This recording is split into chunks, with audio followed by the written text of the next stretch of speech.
Hello everyone, welcome to every students. This is your first class regarding your zoology classes. Our first topic is human reproduction, the first chapter, and in this session we will continue from the description regarding these chapters. And in our first heading we have characters of reproduction in human. जो मनुष्य पिले जो प्रजनन प्रक्रिया देखा जाए थाए जहाँकि आम फिजियोलोजी एक पार्ट आम पिले फास्ट इयर रे प्रायतः 6-7 फिजियोलोजी चैप्टर्स पढ़िले एवं आउ जो फिजियोलोजी आम लेफ्ट रही जाता हूँ ह्यूमन रिप्रोडक्शन। तो जो मनुष्यर जो प्रजनन व्यवस्था रही तार कैरेक्टर्स विषय आम फास्ट जाना देखिए पिले आम फास्ट पॉइंट दिखाई organisms are unisexual and dimorphic। एठी पिले दुईटी टर्म आमको मीनिंग मन रखा पड़ो आम ये नोट डाउन करनवा यूनिसेक्सुअल एंड डाइमॉर्फिक बहुत इजी पिले आम जाने पिले यूनिसेक्सुअल आम जहाँ को कही था यूनि मीन्स पिले single okay uni means single, sexual means sex whether male or female. So unisexual means uni means single or one, sex means gender whether male or female. ताहले पिले आमर एठी डेफिनेशन कौन रहा unisexual means those organisms have either male or female, most probably they are termed as unisexual. Second से आमर रही पिले डाइमॉर्फिक। डाइ मीन्स पिले कौन आम जाने ना di means two, morphic means shape or size. Okay, morphic means shape, di means two, morph means shape. दुईटी डिफरेंट शेप्स जदि पिले रहिला डाइ ताको आम डाइमॉर्फिक बोली कहबा। जेमती आम जाने पिले morphic means shape outer appearance जहाँ को आम कही था डाइ मीन्स टू। यही मनुष्यर ह्यूमन स्पेसीज मेल आउ फीमेल ये दुईटी सेक्स पिले डिफरेंट था। मेल टी फीमेल ठारू डिफरेंट रही था एवं दुई जन डिफरेंट सेज आउ साइप देखा जाती से टर्म टी यूज कराई डाइमॉर्फिक। ये आम दुईटी टर्मिनोलॉजी को नोट करदे। सेकेंड पॉइंट पिले आमर फर्टिलाइजेशन इज इंटरनल। फर्टिलाइजेशन कौन पिले आम जाने डेफिनेशन में जो मेल आउ फीमेल गैमिट्स बा मेल आउ फीमेल सेक्स सेल्स बा स्पर्म आउ एग सेल्स जिते फ्यूज हुंती से प्रोसेस को आम कही था फर्टिलाइजेशन। ह्यूमन केस रे पिले फर्टिलाइजेशन होची internal. Internal means what when the fertilization is taking place inside the body of an organism is called internal fertilization. ताले जो फर्टिलाइजेशन प्रक्रियाटी जदि गोटे बॉडीर भितर घटुची ताहले आम तो कहूचे इंटरनल। जदि बॉडीर बाहर घटिबो ताहले आम कौन कहबा पिले ना आम तो कहबा एक्सटर्नल।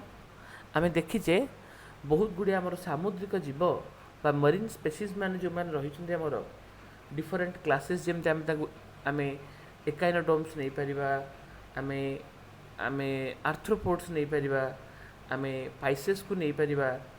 तो सही केस रे आम देखुचे पिले केते गुडे स्पेसीज मान क्षेत्र में मोस्ट ऑफ द ऑर्गेनिजम्स मान क्षेत्र में एक्सटर्नल फर्टिलाइजेशन होता है। एक्सटर्नल फर्टिलाइजेशन मीन्स बाह्य वातावरण रे स्पर्म सेल आउ एग सेल उभय उभय को मीट करि आम जाने पिले पानी रे जेहेतु ये ऑर्गेनिजम माने एवं पानी जेहेतु आम जाने पिले फ्लूइडिटी रही थाए से एग आउ स्पर्म सेल्स गुड़िक बहुत जोरे माइग्रेट कर जाइथांती। तो जेहेतु पानी रे वातावरण मिल न था से वाटर गोटे मीडियम भली एक्ट करि थाए एवं से वाटर मीडियम थ्रू रे स्पर्म्स आउ एग सेल्स माने से वाटर करेंट थ्रू रे मीट करिकी फर्टिलाइज होता तो सही टाइप फर्टिलाइजेशन गुड़िक आम कह एक्सटर्नाल किंतु जदि बॉडीर भितर फर्टिलाइजेशन इवेंट घटुची आम कहे इंटरनाल ह्यूमन ताहले कौन करता है इंटरनाल फर्टिलाइजेशन को शो करता है। नेक्स्ट पिले आम देखा viviparous that is development is internal और giving birth to directly to the young ones. आम देखा बिले विविपारस नेचर कौन आम दुई प्रकार ऑर्गेनिजम्स जानिचे गोटे ग्रुप ऑफ ऑर्गेनिजम को आम कहे ओविपारस जो मैंने रहिले एग लेइंग एनिमल्स जो ऑर्गेनिजम्स माने गोटे सेल्ड एग को बाहर कर दे थांती एवं से एग रु एम्ब्रियोटी बा ऑर्गेनिजमटी बा फिटसटी हैच होकर बाहर थाए बाहर किंतु जदि डेवलपमेंट एंटायरली गोटे फीमेल रो बॉडी भितर होता है एवं किसी सेल्ड एग रो कंडीशंस न आसी थाए आमे सही कंडीशन टी कहि परिबा विविपारस। ताले मनुष्य क्षेत्र में पिले कौन हुए आम ये तो कहूचे पिले एग सेल जो एग सेल को आम कहे आम ओभम सेल को मनुष्य क्षेत्र में एग सेल बोली कहूचे किंतु एठी जो एग कथा आम कहूचे जहाँ कि फर्टिलाइजेशन हैला परे एग टी जिते बड़े जमी आम कईछ को देखुचे आम ब्रॉयलर्स हूँ कॉक हेन्स हूँ आम स्पेसीज देखुचे पिले से माने एग लेइंग एनिमल्स से माने अंडा देते हैं अंडार छुआटी हैच होता है तो सही अंडाटी ही जहाँ मदर एग सेल थाए ताहा ही परवर्ती समय रे कन्वर्ट हो जाए गोटे एक्सटर्नाल काल्कारियस मटेरियल को एवं ता भितर एम्ब्रियोटीर डेवलपमेंट होता है किंतु मनुष्य क्षेत्र में पिले जेहेतु आमर इंटरनाल रही फर्टिलाइजेशन से आमर ऑर्गेनिजम बॉडी भितर एंटायरली ग्रोथ कर दी थाए से जो एग टी आम बॉडी फर्टिलाइज होला परे ताहा ही डेभलप होकर एंटायरली एम्ब्रियो हो जाए आमर जेहेतु पिले मदर यूटेरस भितर डेभलपमेंट होता है से आउ सेल्ड एग्र आवश्यक न था तो आम ए डेफिनेशन कौन जानले those organisms have take their development directly inside the body they are called viviparous and human is viviparous. Come to next development is direct that is no Metamorphosis.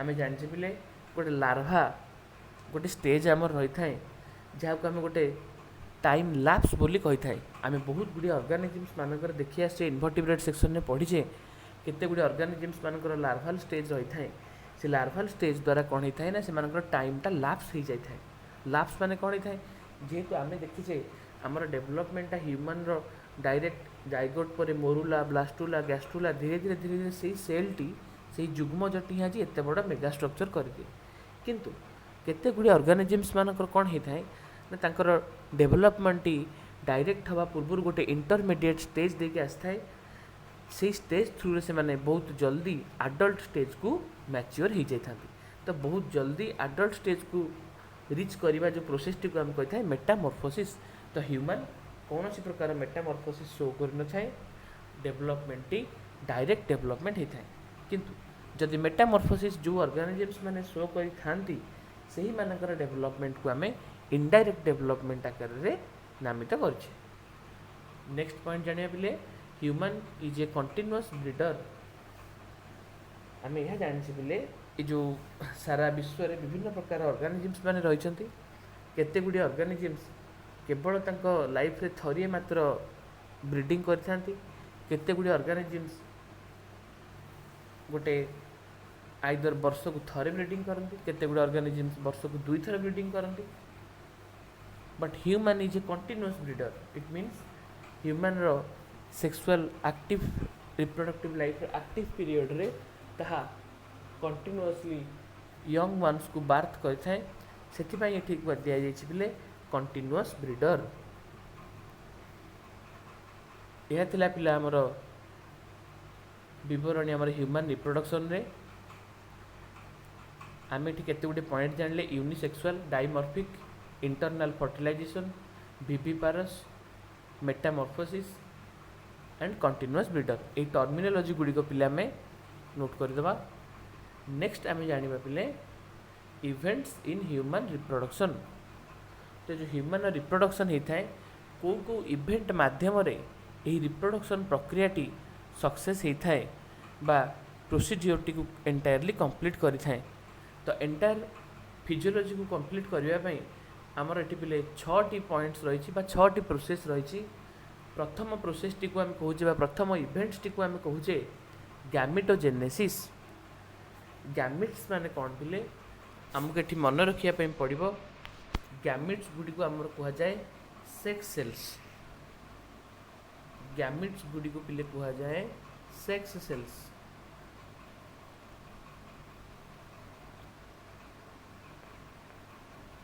Sex cells पिले आम कौन जाने ना mail case रे आम देखुचे sperm cell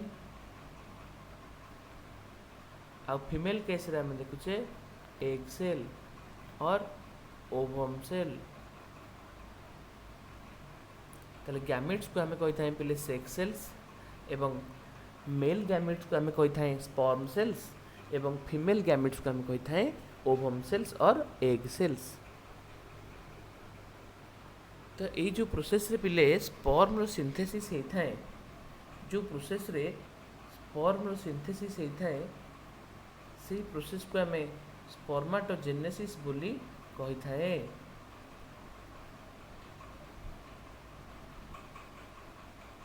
sperm cells गुड़िक पिले गोटे stem cells रु बा गोटे डिप्लॉयड सेल्स रु हैप्लॉयड सेल्स को माइग्रेट हो जाती। तो ये जो मेयोसिस होता है ये आम अर्ध विभाजन बोली कही थाए। यही अर्ध विभाजन प्रोसेस रे गोटे डिप्लॉयड सेल टी हैप्लॉयड सेल को कन्वर्ट होता है। 46 टी क्रोमोजोम रखि एक सेल 23 टी क्रोमोजोम को कन्वर्ट हो जाता है। ताहले प्रथम स्टेप्स टी पिले आम डेफिनेशन वाइज मन रखा। Gamete means sex cell, genesis means synthesis. आम जमती पिले संधि करे से भाव आम संधि करदे ये सब प्रोसेस टी को आम गैमेट्स को जानिले सेक्स सेल्स एवं जेनेसिस को जानिले सिंथेसिस।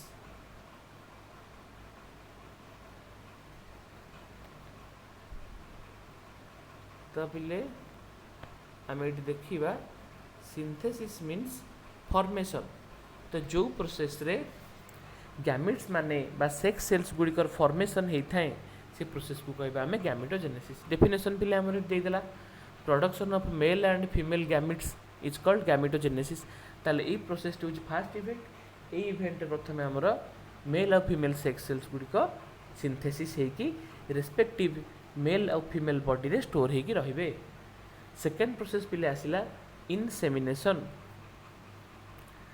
इनसेमिनेशन मीन्स पिले डेफिनेशन देला sperm enter the female body. जिते बड़े पिले आम जाने स्पर्म सेल्स गुड़िक ह्यूमन मेल टेस्टिकल रु डिराइव होकी सीमेन को कन्वर्ट होता है सीमेन नामक एक सॉल्यूशन को कन्वर्ट होता एवं से सीमेंट ही कॉइटस प्रोसेस थ्रू रे मेल बॉडी रु फीमेल बॉडी को माइग्रेट करथाए बा ट्रांसफर करथाए। से प्रोसेस टी को आम कहवा इनसेमिनेशन। ताले डेफिनेशन पिले कौन है entry of sperm cells into female body is called insemination. ये आमर पिले डेफिनेशन बेस्ड होगा। थर्ड इवेंट को आसवा आम फर्टिलाइजेशन। यही प्रोसेस रे पिले देख आमको डेफिनेशन दे दीची fusion of male and female gametes. जिते बड़े दुई जन को मीट कर मेल और फीमेल गैमेट्स उभय उभय को मीट कर फीमेल एग सेल फर्टिलाइज हो मेल स्पर्म सेल्स द्वारा आम से प्रोसेस को कहवा फर्टिलाइजेशन जहाँ हूँ थर्ड इवेंट। फर्टिलाइजेशन पर पिले आम देखुचे इम्प्लांटेशन। जिते बड़े फर्टिलाइजेशन हो स्पर्म सेल्स आउ एग सेल्स मिसिकी आमको पिले देदेवे गोटे जाइगोट सेल। तो एटी भी पिले गोटे हैप्लॉयड सेल थी एटी भी गोटे हैप्लॉयड सेल थी। तो रिजल्टेंट सेल जो आमको मिलिबो ताहा हमर हबो n + n जहाँकि आमर हो 2n। तो ये 2n नंबर ऑफ सेल्स बा न्यूक्लियस को रखिबो हमर जाइगोट। ओके, तो ये जाइगोट टी सब बेले पिला हमर हबो डिप्लॉयड। तो जाइगोट टी पिले केमती बनला ना मेल थिला हैप्लॉयड, फीमेल सेक्स बा एग सेल थिला हैप्लॉयड। जेतोले एन दी जण मीट करि गले से माने हे गले n+n और 2n। ए 2n सेल टी को हम कहिबा जाइगोट सेल। तो पिला हमें जानि छे जाइगोट टी एक भिन्न धरणर सेल डिवीजन को आपणे नै थाए बा गोटे भिन्न धरणर सेल डिवीजन पैटर्न को से फॉलो करि थाए, जहा को हम कहि थाए क्लीवेज। से प्रोसेस रे हमें देखिबा जदि पिले जेते बेले हमर प्रथमे जाइगोट टी बनिगला, जाइगोट टी बनिगला परे हमर से जाइगोट टी रिपीटेड डिवीजन को फॉलो करिवो। रिपीटेड डिवीजन को फॉलो करके पिले से गोटे साइटोप्लाज्म भितरे बार बार रिपीटेड डिवाइड हे कि नहीं तार न्यूक्लियस गुडी को सी मोर एंड मोर स्ट्रक्चर को कन्वर्ट कर देबो, जहा फल आम पाइबा एक एम्ब्रियो। से एम्ब्रियो ना गुडी को आम पिले कहि थाए मोरुला, ब्लास्टुला एवं गैस्ट्रुला। यही एम्ब्रियो बाबद मानक आम आगु जानिबा। वर्तमान पई केवल डेफिनेशन टी मन रखिबा, ताहले फर्टिलाइजेशन प्रोसेस रे पिले मेल और फीमेल गैमिट्स उभय को मीट कर जिवे। एवं इम्प्लांटेशन जो प्रोसेस रही से इम्प्लांटेशन प्रोसेस रे कौन हम जिते जाइगोट टी फर्टिलाइज होगी बनी जीव तापर ता क्लीवेज माध्यम एक एम्ब्रियो स्टेज को आसीबो। से एम्ब्रियोस टी फीमेल बॉडी भितर यूटेरस पर्यंत मूव करी करी आसिकी यूटेरस रो भितर ताहा इम्प्लांटेशन हो जीवो। Implantation means fertilize ovum gets attached to uterine wall. जिते यूटेराइन वाल रे फर्टिलाइज ओवम बा एम्ब्रियोटी जिते अटैचमेंट होगी इंटरलिंकिंग होगी इंटरलॉकिंग होगी रही जाए थाए इंटरडिजिटेशन माध्यम आम कही थाए इम्प्लांटेशन। तो ये इम्प्लांटेशन प्रोसेस टी बिले आमर प्रेगनेंसी को कन्फर्मेशन एक तरफा कर दे थाए। जदि यही प्रोसेस टी हो जाइछि ताहले female T respective female T fertile होबार संभावना अधिक रही है। तापर पिले आसला जिस्टेशन। जदि इम्प्लांटेशन पिले सक्सेसफुल हो जाइछि तापर प्रोसेस को आसी आम जिस्टेशन। जिस्टेशन प्रोसेस रे कौन हम ना ये जो पीरियड टी रहिबो जो एम्ब्रियोटी धीरे धीरे आमर डेभलप होगी जो पिले आम देखुचे गोटे टाइनी सेल धीरे धीरे डेभलप होगी गोटे एंटायर ह्यूमन बीइंग रो स्ट्रक्चर को अचीव करिवो एवं से human being T entire development process रे आगु को जीवो। तो ये एंटायर ह्यूमन बीइंग टी को बनैबा पई ए सिंगल सेल टी ही रेस्पोंसिबल रहिला। तो ये एंटायर एम्ब्रियोटी रो डेभलपमेंट जेते बेले हमर फीमेल बॉडी भितर हबो ताहा एक पर्टिकुलर समय व्यवधान को खोजिबो, जहाँ को आम जिस्टेशन पीरियड नाम जानिछे। तो ये जिस्टेशन पीरियड होची जो time period during a time period रे हमर एम्ब्रियोटी फुल्ली डेभलपमेंट होगी फिटस को कन्वर्ट हो जाए थाए। तो माँ पेटरे छुआटीर जो विकास होता है से ही समय व्यवधान को आम जिस्टेशन पीरियड बोली कही। तापर पिले जदि जिस्टेशन पीरियड फुल्ली सक्सेसफुल हो जाइथिबो तापर आम आसीजा पार्चुरेशन को। पार्चुरेशन जहाँ को आम डेलीवरी बोली मध्य जानी थाए। ये प्रोसेस रे पिले कौन हुए ना जो pregnant mother jar gestation complete हो जाइथिबो इजेक्शन रिफ्लेक्स प्रोसेस थ्रू रे फिटस टी मदर बॉडी रु बाहर को बाहरी ये जो बार्थ दबार प्रोसेस टी को आम कही थाए पार्चुरेशन। तो पिले ये आम 6टी डेफिनेशन जानले। प्रथम डेफिनेशन जानले, प्रथम इवेंट जानले gametogenesis. Second event gametogenesis process रे आम तार डेफिनेशन को पढ़िले बुझिले। सेकेंड जानले इनसेमिनेशन जो प्रोसेस थ्रू सीमेन एंट्री है। थर्ड आम पिले मान जानले फर्टिलाइजेशन जो प्रोसेस रे स्पर्म आउ एग सेल्स मीट कले जाइगोट बनिला।